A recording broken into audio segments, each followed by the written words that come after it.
Welcome to Renegade Thinkers Unite, a show that will help you transform your marketing from mere messaging to programs that break the rules and make a difference. Join the movement today and learn non-traditional techniques that give you an edge. Now, here's your Chief Marketing Renegade, Drew Nizer. My guest today is Lauren Flaherty, CMO at CA Technologies, otherwise known as CA. Lauren is Executive Vice President and Chief Marketing Officer here, and we are at the world headquarters of CA. And CA is a market leader in enterprise software. She joined CA in August 2013 after 2 consecutive CMO roles with Juniper Networks and Nortel Networks, and after a 25-year marketing career at IBM. And amazingly, the two of us actually worked together in the 80s on the IBM MASH campaign. So, yes, this is really quite a coincidence. In this episode, we're going to talk about the challenges of repositioning a global brand, developing a new model for demand generation, and other hard-earned insights Lauren's going to share with me and my co-host today, Bill Carmody. So, welcome, Lauren. It's nice to have you on the show. Great. Thanks, Drew. Appreciate it. And Bill, thank you for being here again. Always great to be here. Thanks, Drew. So let's, I've noticed that many renegade thinkers tend to be impatient when it comes to brand transformation. They get the new job and they want to just make it transform. But this is, CA is a company with 11,000 employees in 40 countries. It's just not something you can do in a day, right? Can you talk about, I use this analogy in my notes that it's like trying to turn an aircraft carrier into a fighter jet. But where do you start? Because you took this job in 2013. Where do you start the brand transformation process? Yeah, great. We had to start on the inside. And I think there was a ton of insight and benefit that came out of that. One is, one of the pitfalls that you can drop into is when the team, the company, the employees learns about what's going on through external media. Like rule number 1, let's not do that. So in an effort to make sure that what we were going to communicate on the outside was real and genuine on the inside, we turned the model on its ear, and we actually launched internally 6 months before we ever shed a word externally. And from the CEO on down to every employee in every region around the globe, we hit them with what the message was going to be, what our goals were, how it was going to roll out. And we did that for 6 months with enablement and the works so that when it showed up, they were good to go. And that is really an important insight and one that has come up before on the show, and the importance of getting the employees involved. How did you one, communicate it to them, and two, how did you know that you were on the right foot with this transformation? So, it's in this category, enterprise sales, it has to resonate with the folks that are out there selling on behalf of the company, connecting with the customer. And so the first group of folks that I went to after we started to have the idea about the framework and the positioning were the sales leaders around the globe, and just ask, is this what you're seeing? Is this what you're hearing from your customers? Does this resonate? And probably the most important question of all, do we have brand permission to carry it? Like, will we be able to carry it? And if not 100% at the onset, can we earn it? And their guidance, their insight from a customer point of view was priceless. It couldn't have become what it became without, frankly, the steer that we got from them. It's interesting. And you use the term earn it. And I think that's, because at IBM, they used to launch things. And when we launched WebSphere, it was really not a real thing. It was just it was DB and a bunch of pieces of software, but it was a vision. Is that what you mean by earning it, where you create a promise and then gradually build into it? Yeah. There were a couple of things that we could see. With the advent of a digital economy, 2007, right? iPhone comes into the mix and it changes the game, right? Suddenly you're connected to everything in a different kind of way. So you see this digital economy emerging. And what we wanted to understand was, does CA have a legitimate role in enabling customers to compete in that digital economy? We like the term digital economy, but we loved the term app economy. So that became the framework that we used. But what I mean by earn is, over time, can the consumer see you as legitimately possessing the capability to help them? And it doesn't have to be 100% when you start, but it's probably got to be more than 50. And then, so, that was, basically that was the navigation that we followed. at about a year into your tenure, you launched a new campaign, Business Rewritten for Software. Were there some aspects of that campaign that worked better than others? I think what worked, most powerfully was that the notion of software becoming central to all businesses just resonated. Like there wasn't any convincing you had to do. Like no matter financial services, healthcare, retail were being turned on their sides because of digital disruption. And the folks that we reach out to, the business leaders, the technology decision makers got that it wasn't going to be more hardware that was going to help them fix the problem. It was going to be reinvention of their company's capabilities with software. So I think the greatest insight about Business Rewritten by Software was it struck a chord. It made sense, and it was happening in the market with or without CA. We just decided to grab it. And so with that language, how did you make it real? I mean, how did you because it's one thing, to make a promise, and it's another thing to sort of show it versus say it. How did you make it real? So there were a couple of areas of capability that just stood out, that we can all relate to. Security. Right? Security in your applications from the onset. What haven't we heard about cybersecurity issues? So real core capability around security software. That was something that all businesses needed, wanted, and again, it resonated. The ability to get apps to market faster. Because again, we're in the clock speed of this market is entirely different than it was 5 years ago. So in this new clock speed, you have to be able to get secure, high performance apps out to market quickly. So we have a whole set of products and solutions that help customers do that. And then the last one I would say that really connected was this notion of being agile. When you hear, market leaders talk about what characteristics CEOs have these conversations, what do they most admire? And it's the capacity for companies who can reinvent themselves. Why? It's the clock speed. The market has changed, and so you've got to be able to have a kind of reinvention that happens around your core, but keeps you moving forward. And basically, we have capabilities around agile software to help companies do that. So I'd love to ask you, just in terms of that, the word agile ends up getting beat up a lot, and I think one of the things that I'm interested in is how your software helps enable that disruption, because I think it's one of the things that, you're right, all executives are looking for. What's that next thing that's going to give us that edge? How do you enable that disruption? The way I would, the shorthand of it for sort of a non-tech perspective is things used to move pretty serially, right? And they can't anymore. They have to move in parallel at speed. And the problem, I think the greatest insight is that there has to be alignment between the tech agenda and the business agenda. So when you hear companies talking about we're deploying agile among our developers, that's interesting. That's important. It's the companies who are adopting agile in terms of core business processes. They're the ones that are changing their clock speed. And to that end, I mean, one of the things that we're finding more is that it used to be that all of the technology resided in the IT departments, right? And now it's in the boardroom. And so even things like a cybersecurity attack, it's what does this mean to my business? Forget all the actual, technology behind it. I just want to know, what is the business impact? So how are you sort of transforming the language that you're using to be more approachable to the executive suite and the chairmen of the board? Well, I'll use my team as an example. Right now, a good chunk of the CA marketing team is in California going through an agile big room planning session. It is the classic session that you would use with software developers, but we're doing it amongst our team. Why?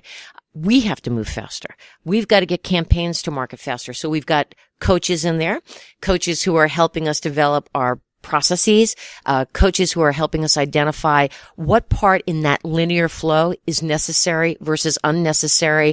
And literally what is coming as a byproduct of this is a bunch of campaign managers around the globe out in California with whom we've said, we want you to take weeks out of these development cycles that we have, because we have to be more agile in supporting the business. So it's the same set of principles, basically process flows attached to marketing teams, and with the goal of get the work out faster. And a big difference, moving clips, right? So do you remember most of us grew up in the day of it's a 16-week launch, it's a 20-week launch. That's history. We move basically in little sprints where we get the work out, we keep on rolling, we get the work out. It's it's made particularly for global marketers. It's a game changer because if you had a regional version of me on a podcast like this, they'd be saying waiting for something to come out of center is a long cycle. This changes all that because we're moving in these shorter increments. We call them sprints to get the work out to market faster. And then you just build on it, build on it, build on it.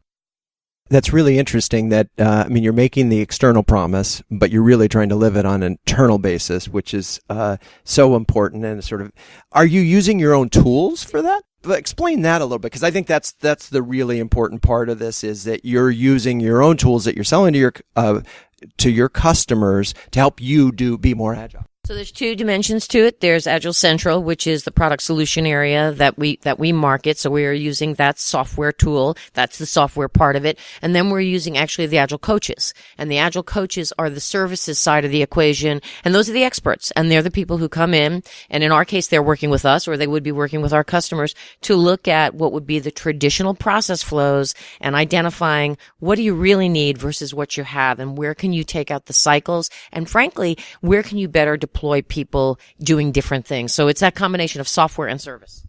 And that sort of an agile coach is looking for minimum viable. Here's the thing that you need to know in order to be able to deliver that first iteration, knowing full well that you're not always going to get it right the first time out of the gate, but you get enough that basically adds the value, the core value that the customer is looking for, and then going beyond and sort of saying, now, where do we iterate from here? I think what marketers would resonate with is, say a program has a bill of materials, a raft of different things, whether it's, digital assets, or whether it might be some, collateral, whether it's a website.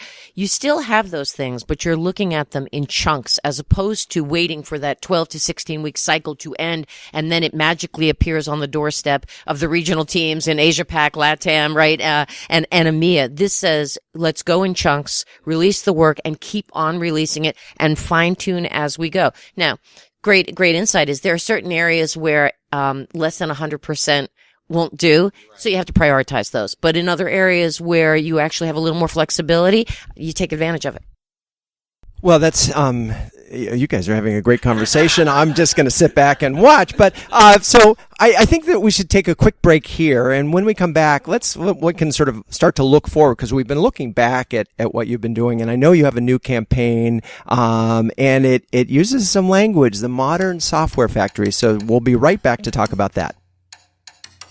Renegade Thinkers Unite is brought to you by Social Media Explorer, the website that explores the world of social media from the inside out. Great advice from today's leading social media columnists and experts at socialmediaexplorer.com. That's socialmediaexplorer.com. All right, we're back with Lauren Flaherty of CMO at CA, and we're they're launching a new campaign, and so tell us about it. Thanks. So, this Monday on the 15th of May, we launch what we're calling the Modern Software Factory. And it's a extension of what we've been doing over the last couple of years around business rewritten by software. What was the insight? In the last 2 years, what we saw was customers the world over get it. They see what's happening. They see the application economy, and they're all wrestling with digital transformation. The issue is how. How do I do it? What tools do I need? So, real quick, back in October, our CTO, a guy named Otto Berkes, who comes from Microsoft earlier on and HBO more recently, really sharp guy, he wrote a book called Digitally Remastered. And it was basically the blueprint for digital transformation with a bunch of folks from our team who were solution specialists. And what we started to see was patterns. I mean, CA has been at this for a long time. We've got this marquee install base, and we started to see patterns around what kinds of capabilities do companies need to really make this digital transformation journey successful. So what the Modern Software Factory is, it's kind of a metaphor for all the things that you need to do. And we just felt that software concepts sometimes are kind of abstract. Ironically, by putting them into a factory and talking to people about this is what agile looks like, this is what security looks like, this is what, accelerating the delivery of applications looks like, would make it more real for people. And so what you're going to see literally is a modern software factory envisioned with all those capabilities.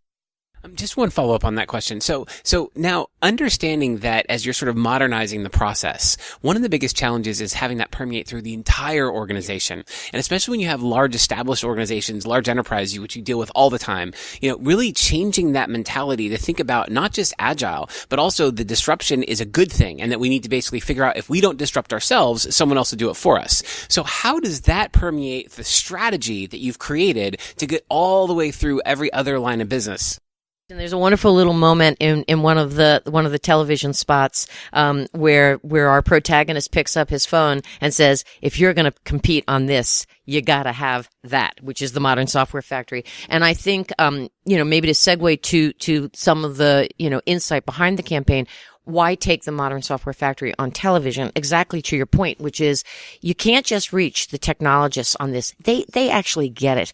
Part of their job is to make sure senior management, the line of business executives, the C-suite gets it. And so we decided that we would have this fully integrated program that would let us hit both the C-suite and give them a sensibility about if you're trying to compete in this economy today, moving at this kind of speed, you got to have these capabilities. So what you'll see in the television work is very simply expressed ideas that frankly sit on much more complex ideas, but it's designed to help us, what I call helicopter up and down the decision chain. So I reach the C-suite, and then obviously I've got the more technical material to turn on the folks that are the technologists, but I've got to hit that helicoptering up and down so that we get the alignment, because that's the folks that are winning have the alignment. So my hero is Ben Franklin. And my favorite expression of his is well done is better than well said. And it's funny because that line struck me most profoundly in having spent so many years working on the words. And I'm curious, and what he meant, obviously, is it's the deeds of a brand. It's the experience of the brand. And so marketing campaigns that are effective, as Bill suggested, permeate the organization. And there's some real stuff. What's the real stuff that makes a modern software factory work? Yeah, and it's a great insight because, one of the perils that I think is attached to selling and marketing in 2017 is that if it's not real, authentic, genuine, helpful, it's uninteresting. And I think many of us are weaning, from what I would call some bad habits. And we really do need to do it. We need to wean ourselves from bad habits. And we have these conversations constantly. But I think some of the examples would be the blueprint. Literally, when you go into the material, it speaks to you in how do you get started? What elements are most important first? By the way, it's not just buying the software. It's all the other things that you need to do. It's the change management. It's elements of services that you need to do. It's the overall strategic direction. So I would say, unlike in past where, we could all be accused of holding up shiny toys that magically we're going to fix everything. This is a much more honest expression of one, it's a journey. It does take some time. You must have alignment between the business and the technology sides of the house. And then the solutions capability attached to that blueprint makes it real for them. I mean, literally in the book, and the book, it's a wonderful little book. It's called Digitally Remastered, dead simple, but it's genuinely what I call a CJ and run. Here's how you start. Here are some of the key steps to take. And I think that changes the paradigm from I'm selling at you to I'm offering you some guidance. I'm giving you the best insight we have from working with customers for, 30 years on this who've gone through these journeys, and we kind of see what it takes to be successful. What I love about that is you've essentially moved the essence of the brand from hero to sage. And that's so important because I think so many brands see themselves as hero and instead of their customers as hero. And essentially what you've done now is sort of like, look, we understand because we've been there. We want to support you as you sort of move through that process. And so tap into our wisdom and our sages to help make sure that your journey is as best as it possibly can be. Read the verbatim, the actual anecdotal data in the Net Promoter, data that we have, and you read through it. The words that they use literally get reduced down to guide me, help me, care about my business, and in a nutshell, if you show up customer centric, I'm going to reward you. If you're a strategic partner, I'm going to reward you. And so I think, but again, as I look across, our industry, and I'd say this is particularly so, in tech, where we've marveled at magic words for a long, long time in this category. There is a job to be done around genuinely showing up. I'm not selling, I'm problem solving. I'm not marketing at you. I'm actually trying to help educate you and provide some guidance. And I think the market's shouting for it. And I think they will reward the companies that show up and do it. It's funny, this is a video-based campaign, right? You're launching on that, and to me, that's a zig when everyone's zagging. Everybody, well, you're a digital brand, you should be doing digital 100%. Talk a little bit about the rationale of using video and actually being on TV when probably there were, a number of millennials who would have said, "Oh, TV's dead." To be fair, we're kind of everywhere. But the role of television, its efficacy is in a couple of different ways. It's still enormously powerful in terms of capturing the story. It's great. It is great storytelling, and it's a great medium for storytelling. It does a beautiful job at delivering the more, what I would call, the more senior decision makers that we often don't get to unless we reach them in that medium. And the thing that we did, back to your Ben Franklin quote, and that we are doing very differently, is that increasingly our media buys are augmented with a co-creation element. So, for example, when we got together with CNN and we sponsored the U.S. presidential election, that wasn't just a media buy. We created and fueled with our technology the CNN Politics app. So if you get on the Politics app, you'll see all over that thing built with CA technologies. It's got our API management tools helping them stream data into it. Why did we do that? Exactly to your point, which is television still plays a role, but it gets a hell of a lot more interesting when somebody can pick up their phone and actually experience what you talked about in your message. And so we look now for opportunities like that.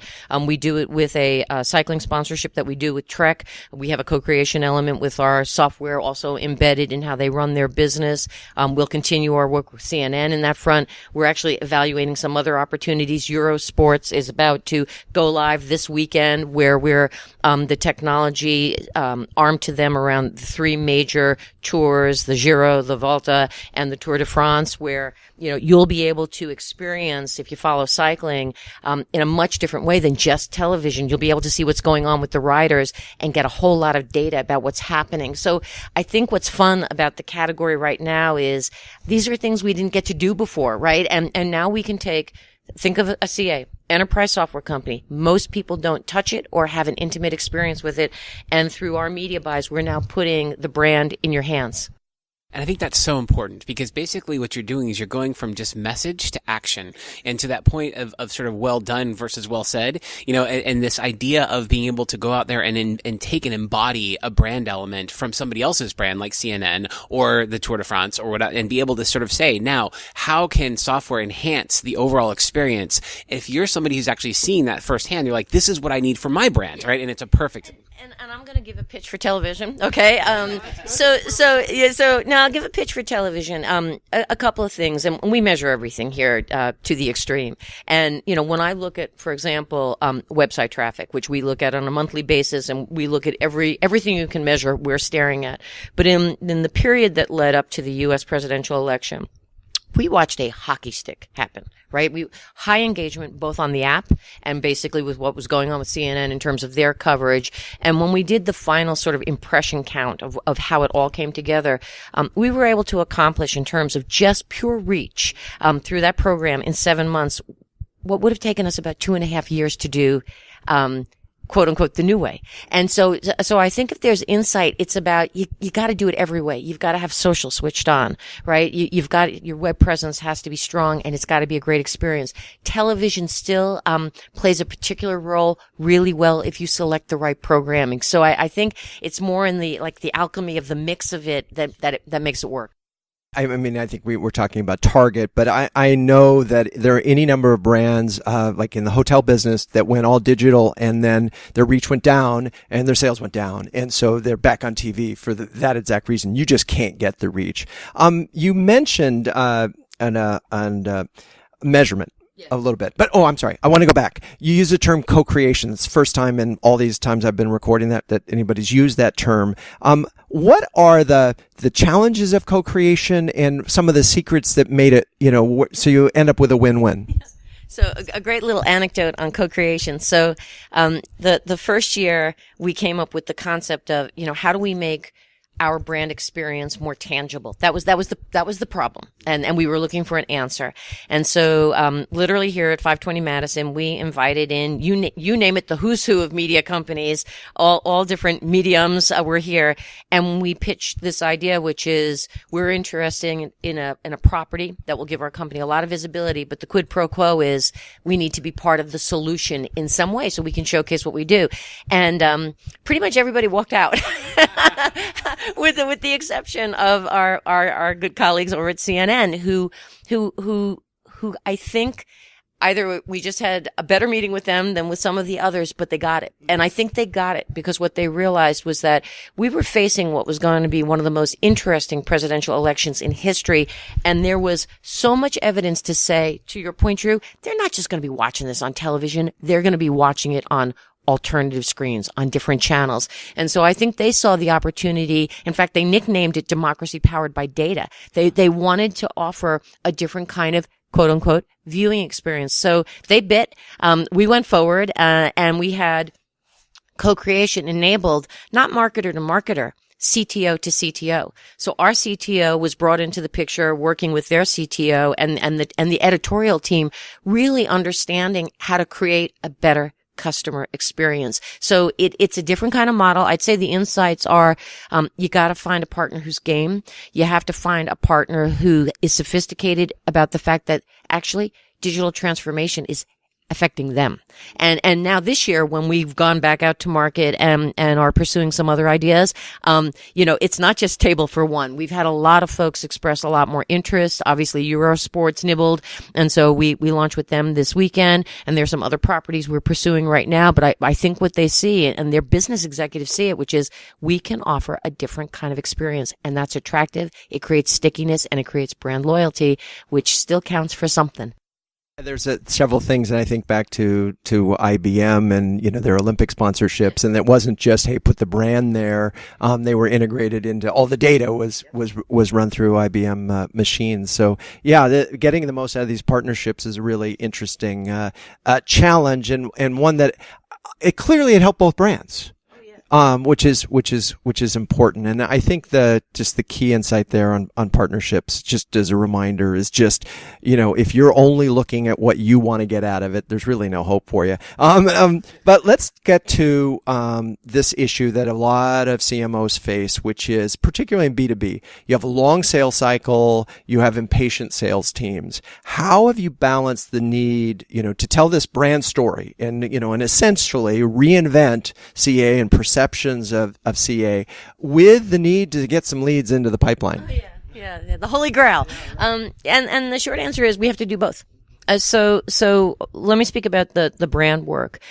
I think all sales teams value having a story because it helps them with their introductions. It helps them with prospecting. It helps them frame the capabilities that they offer to the customer or to the prospect. So I would tell you that the feedback, particularly because they had time to study it, they had time to be trained and developed on it, has been really positive. It changed the narrative. It made CA more relevant to the future and where the market was going. So feedback from our colleagues has been really good. On the other side of the equation, though, there is just an EKG that we run on demand creation and our own pipeline management. And these two worlds have to sit tightly together like two Lego blocks because, every Tuesday morning on a weekly basis, I'm reporting out to the CEO, what's the pipeline look like current quarter, next quarter, so that we always have a line of sight to, is there sufficient demand to hit the numbers? I think as I talk to my peers, we're living in these worlds. There's usually, not anybody who says, I just need to worry about one. I've got to create product demand and I have to do brand and reputation management because it creates lift for all that product demand.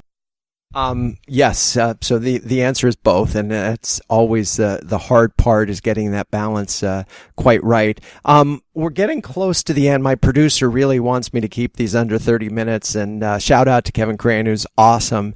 I have actually two more questions. So the first is, CA being a software company, your tendency might be to build your own marketing automation software. Do you have a marketing tech stack, and is it one that you built your own, or are you?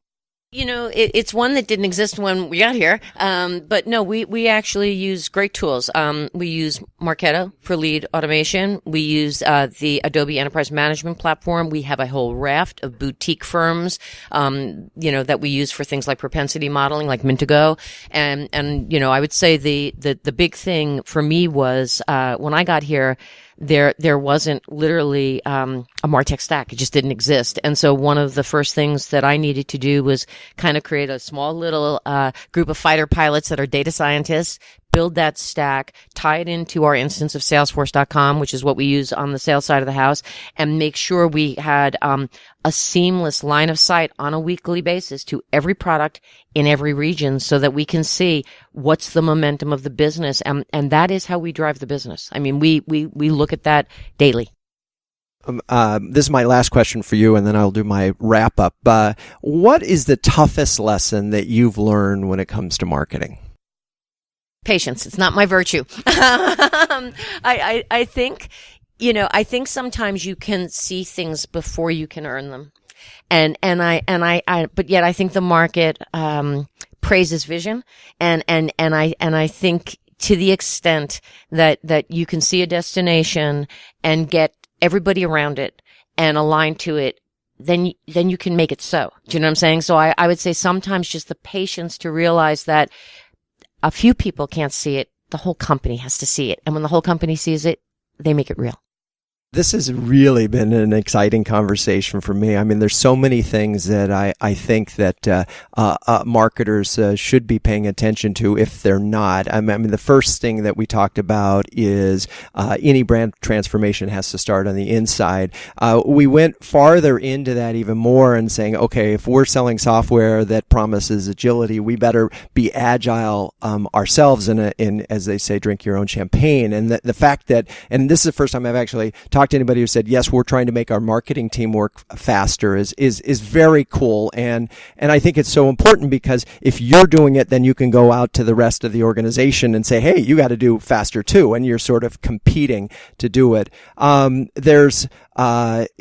we started inside, then we get this message outside. And yeah, by the way, TV, it still matters. And it matters, but the making it real part, I think, is so interesting with the CNN app and partnering with co-creation, bringing that to life. And I talk a lot about that in marketing as service. And it really was a wonderful demonstration. I think you used the term make brand experience more tangible. And that is, I would say, a call to action to any CMO. If they can do that, they're going to win. So, Lauren, thank you so much for being on Renegade Thinkers Unite. Thank you. I really appreciate it. It's fun.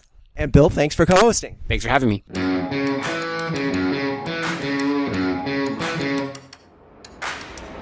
This has been Renegade Thinkers Unite, but it doesn't end there. Just go to renegadethinkersunite.com for more and subscribe to the show. That way, you'll never miss an episode.